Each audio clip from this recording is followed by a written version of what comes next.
Narinig mo na ba ang ungol na parang nagmumula sa kailaliman ng lupa, na hindi mo alam kung hayop o tao? Paano kung sa bawat paghina ng gabi, may mga matang pula na nakasilip mula sa dilim at nag-aabang?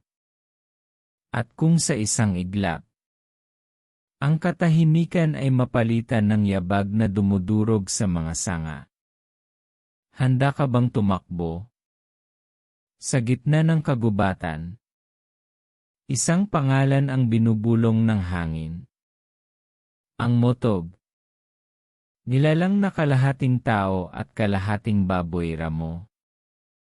At kapag siya ay lumitaw, ang dilim ay nagiging hukay. At ang gabi wala nang ligtas na umaga.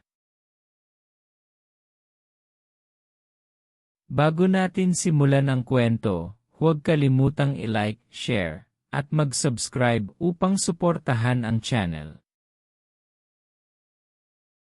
Mutog.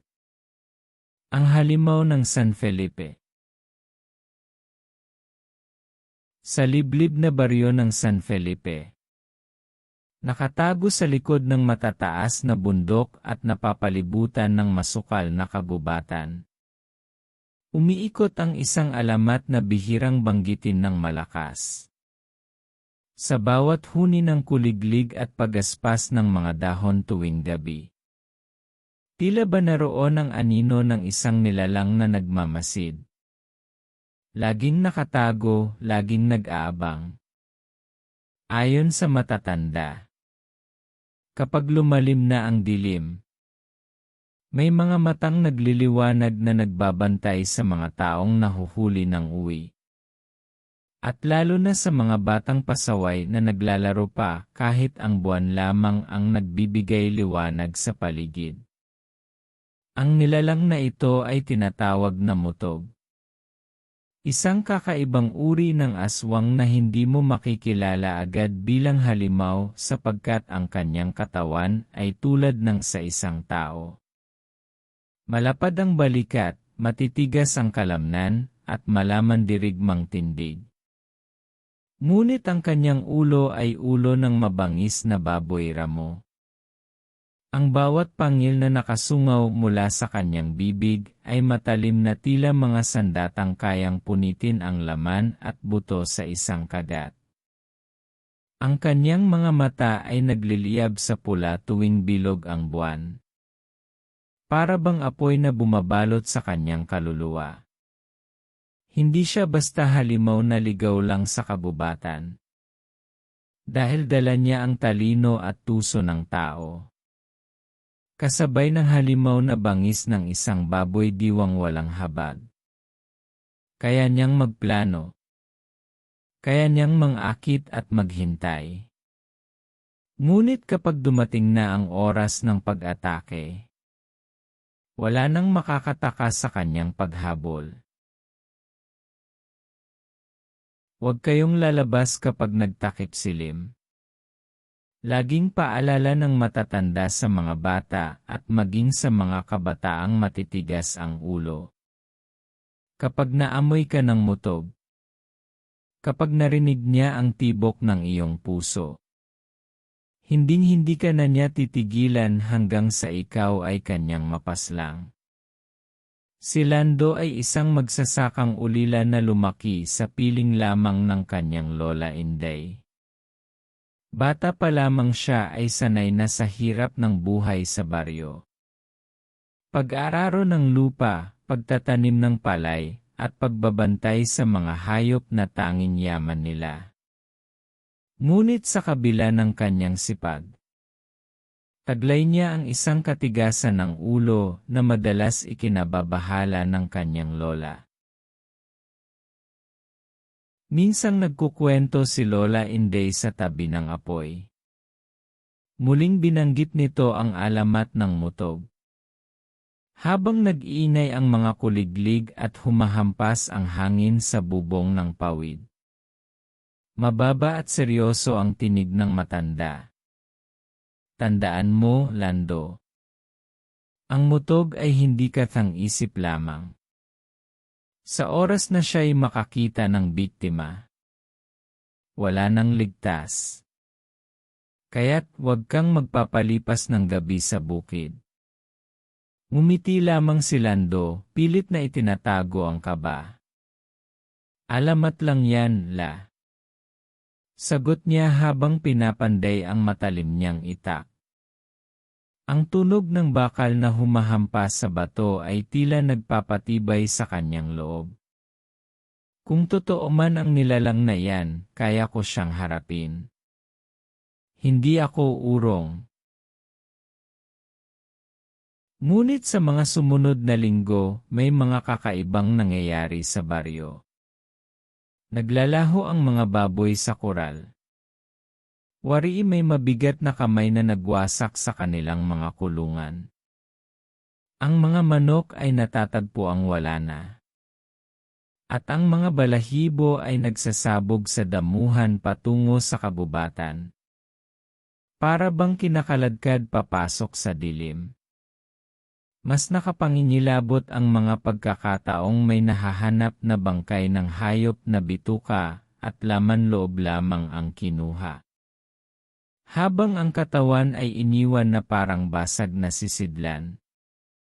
Ang mga sugat ay hindi gawa ng tao, ngunit hindi rin karaniwang pangil ng hayop. Malalaki, magaspang, at may bahid ng galit ang bawat hiwa. Animoy tinadtad ng halimaw na gutom sa loob. Unti-unting lumalaganap ang takot sa baryo. Si Lando naman ay lalo pang nagmatigas. Mga ligaw na hayop lang yan, anya. At lalo pang nagpursige sa pagbabantay sa kanyang mga pananim.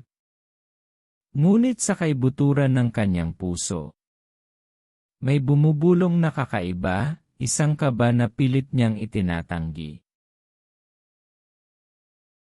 Dahil dito, nagsimula siyang maghanda sa paraang hindi batid ng iba. Sa mga gabing tahimik, nag-ipon siya ng mga tuyong dahon at sanga sa gilid ng bangin na malapit sa palayan. Isang lugar na madalas niyang tinutuluyan sa pagbabantay. Kumuha rin siya ng lumang lampara ng gas na hindi na gaanong ginagamit. Kung sakali mang totoo ang kwento ni Lola, dapat may paraan para mailigtas ko ang sarili ko. Bulong niya sa dilim. Habang itinabi ang lampara at pinapanday ang matalim niyang itak.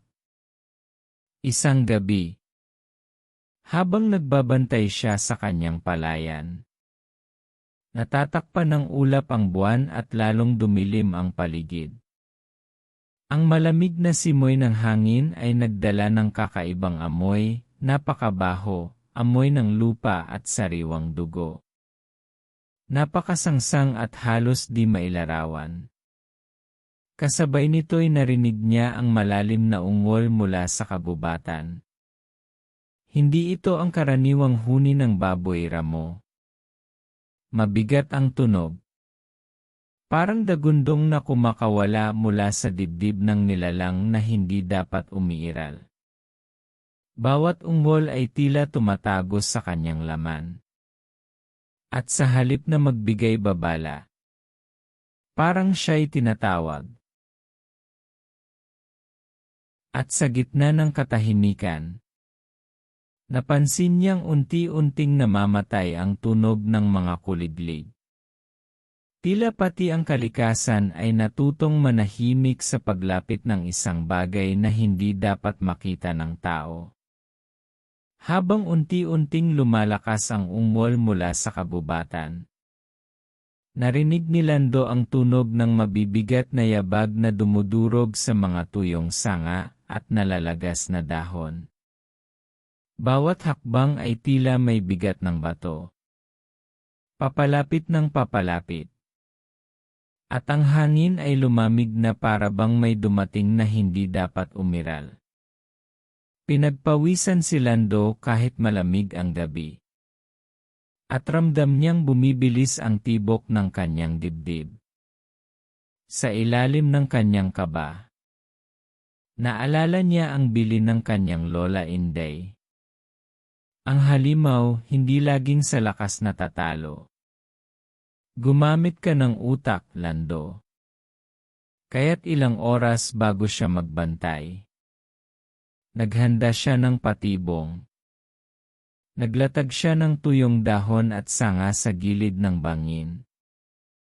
Maingat na tinakpan ang mga basag na banga ng gas na inilibing niya sa lupa.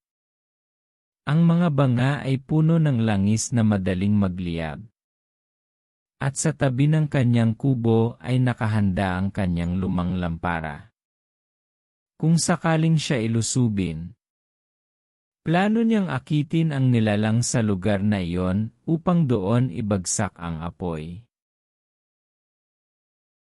Ngayon, habang natatakpan ng makapal na ulap ang buwan, biglang sumilip ang maputlang liwanag na nagbigay ng mahahaba at nakakatindig balahibong anino sa paligid. Doon niya nasilayan ang nakapangingilabot na anyo na unti-unting lumilitaw mula sa dilim. Katawan ng tao na malapad ang balikat. Hinulma ang mga kalamnan na wari-iyari sa digmaan. At mga bisig na kayang durugin ang buto sa isang hampas. Ngunit ang pinakanakakakilabot ay ang ulo nito ay ulo ng baboy ramo. Mabalahibo, mabangis at kumikislap ang malulupit na mata na kulay pula. Ang mahahabang pangil ay kumikinang sa ilalim ng buwan. At sa pagitan ng mga iyon ay nakalantad ang ngiting puno ng gutom at kalupitan. Parang pinipiga ang dibdib ni Lando sa bigat ng kaba. At bahagyang nanginig ang kanyang tuhod. Ngunit pinilit niyang magpakita ng tapang. Dahan-dahan siyang umatras.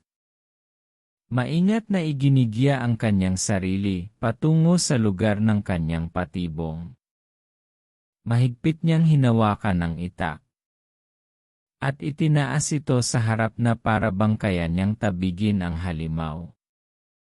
Sa halip na umatras, ang nilalang ay naglabas ng isang nakabibinging halakhak. Isang halinghing na pinagsamang tinig ng tao at hayop. Ang nakakasulasok na tunog ay nag-eko sa buong kagubatan. Para bang pinatahimik nito ang lahat ng kuliglig at huni ng ibon. At bago pa man makagalaw si Lando, biglang kumilos ang halimaw. Sa isang iglap, tumilapon ito mula sa kinatatayuan. Mabilis at mabangis na parang kidlat na bumagsak mula sa langit.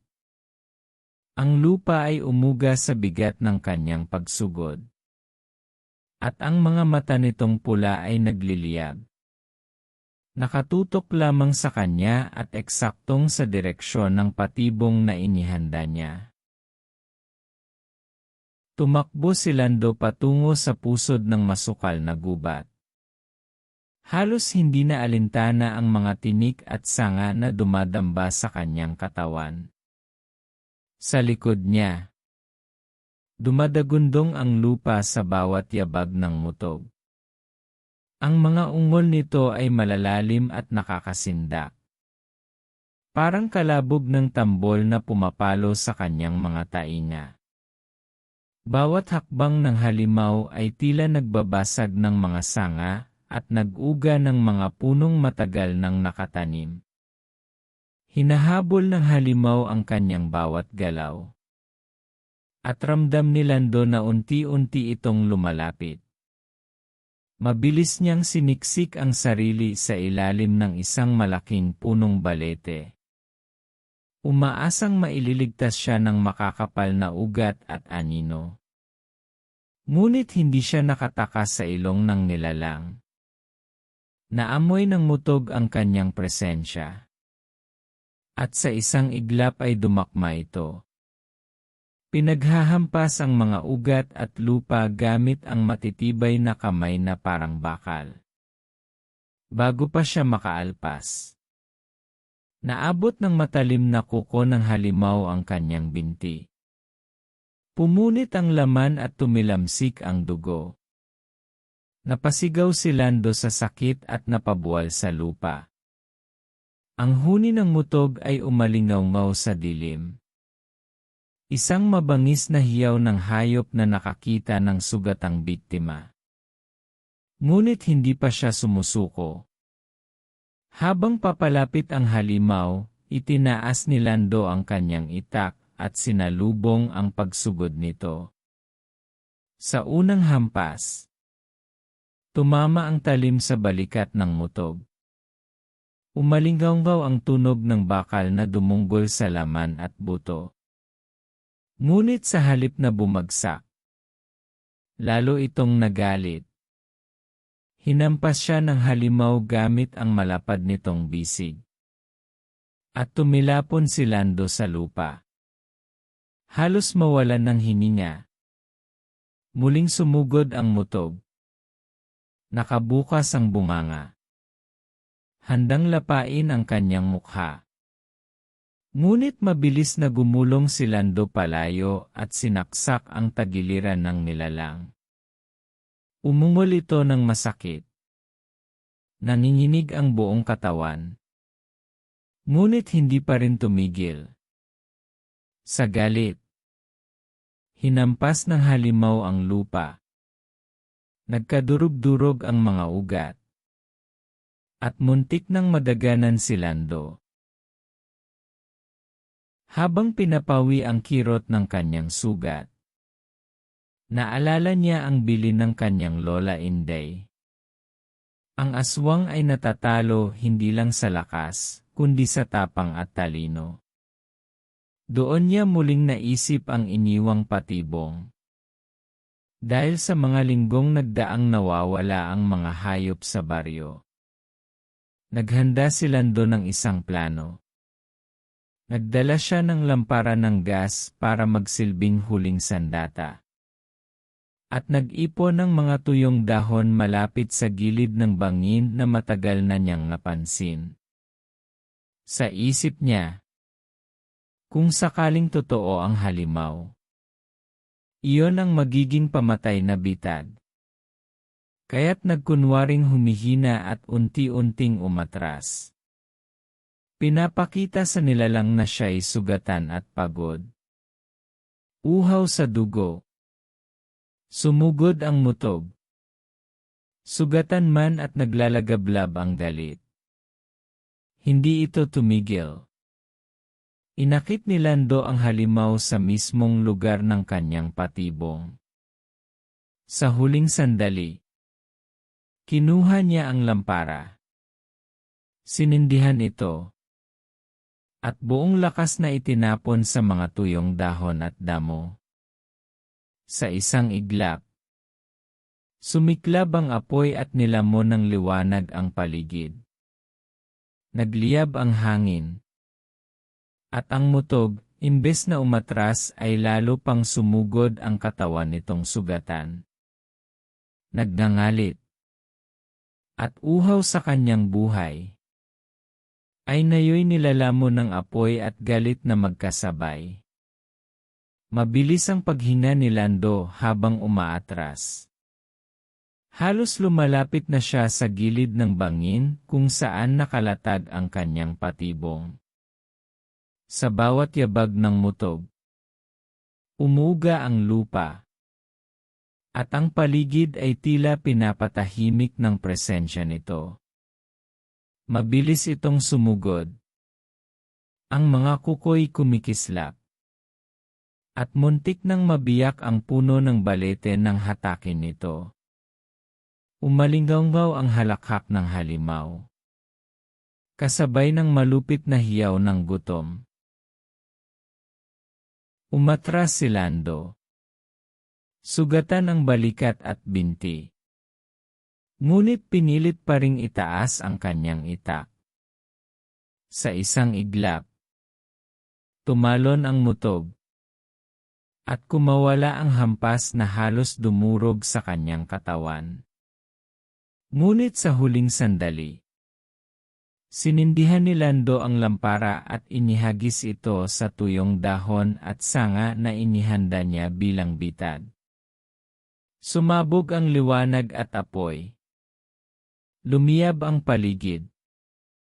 At sumiklab ang katawan ng mutog sa apoy na parang isinumpang halimaw mula sa impyerno. Nagdangalit ito. Nagwawala. Ngunit mas lalo lamang nilamon ng apoy ang balat at buhok nito. Umatras si Lando.